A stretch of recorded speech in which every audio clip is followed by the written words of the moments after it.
I read the book and I just really fell in love with the themes of the book. And at the centre of it is Mike, a female homicide cop. And I just felt really drawn into developing that character even more and bringing it to the cinema screen. In the film, I would say it's I call it torn up about their favourite books being adapted, and I thought I don't want to describe the book. The book is a brilliant entity in its own right. I want to do something else with it, and I mean, there's a flavor of there is an essence of the book in this film, but this is not an adaptation of the book. It is your vision of. But because then they kind of stand alone, I think that's really They're complementary. Great. They're complementary, and I think, it's Martin Amis and it's Carol Morley, and they have their own. They each remain their own. Yeah, and piece of art. Actually, I think what was interesting was that when I told people, before I did it, when I was writing it, they were like, "You doing Martin Amis? What?" And they were saying, "Why don't you do a female author?" And I'm like, "But I'm really interested in this book," and it felt really exciting. And at some point, it felt like I was dreaming of them like they were mine, and in fact they are mine. You're mine. Patricia belongs to me. Mike belongs to me forever. Forever. The sheer power and complexity of this woman, her incredible, this quiet demeanor, this pensive, fiercely intelligent, perceptive, intuitive woman. We don't often get to play these characters, especially women, as we age in this industry. We're rarely called upon to play really complex and masculine and determined characters that have nothing to do with a husband, a partner, a child.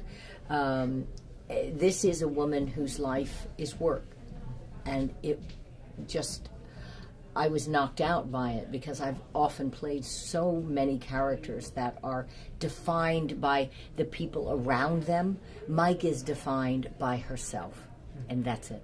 I met with this amazing detective in New York. I met, and I did my research, but I also had to come to Mike on my own. I had to spend the buried emotional life of this character, I think, is ever present, and that's the hard and sad and dark work you have to do all alone, that no director can help you with, but it has to be there when she needs it, that your fellow actors can't help you with, but you better be there for them. So I did my, as cliched as it sounds, as the soul searching that this part demanded. So that's the hardest work I did for this. I read it once, I read it again, then I just set it aside.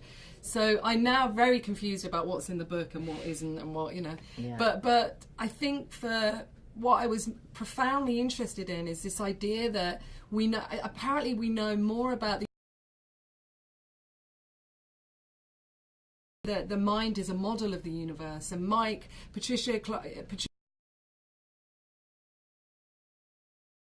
it throughout the film as she begins to discover elements of the universe. And I think that idea that we are part of something bigger, and Mike is somebody that's been looking at the ground her entire life, looking for clues, and suddenly she has to look up and look inwards. Yes. And I'm not sure if that is in the book, to be fair, but that's something that I ran with. It's not in the book, because I think the book is like written as a noir, but you don't then want to over stylize the film into a noir. Right. And the language in the book is very stylized, which really works in the book. But if we did that now, I mean, Brick did it very brilliantly, but I didn't want to become that stylized in the film.